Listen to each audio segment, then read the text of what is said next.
করব অ্যাক্টিভিটি 1। এখানে বলেছে tick the correct alternative. First question হচ্ছে the lad had wanted to be a, ওই বাচ্চারা কি হতে চেয়েছিল? একটা ডক্টর, একটা স্পোর্টসম্যান, না সেলার? নিশ্চয়ই সেলার। তারপর হচ্ছে mother told the lad that he knew the smell of the, মা তার ছেলেকে বলেছিল যে সে জানতো গন্ধ কিসের? নিশ্চয়ই সয়েলের। তারপর বলছে John put the turtle on his back, head না হ্যান্ড? কোথায় রেখেছিল? পিঠে, মাথায় না হাতে?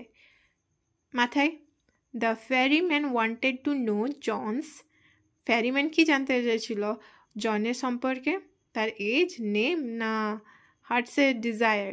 হার্টসের ডিজায়ার হবে অ্যান্সার। তারপর activity 2, rearrange the following sentences in the correct order and put the numbers in the given boxes. ঘটনা ওয়াইজ আমাদেরকে নাম্বারিং করতে হবে যে কোনটা আগে হয়েছে কোনটা পরে হয়েছে। ফার্স্টে কি হয়েছিল? John made the tiny green turtle, mother said John was a farmer son. ফার্স্টে এটা বলেছিল মাদার তার ছেলেকে যে সে হচ্ছে ফার্মার সন, রাইট? তাহলে ফার্মার সন, এই সেকেন্ডটা হচ্ছে ফার্স্ট। করে দিই নাম্বারিং।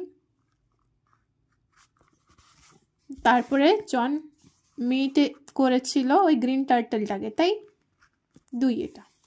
তারপরে বলেছে the turtle change to be the tiny green fairy man, John plucked the turtle from his head, এটা হচ্ছে থার্ড।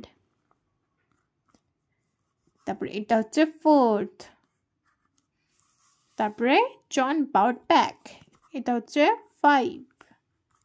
and last হচ্ছে John did not express his wish.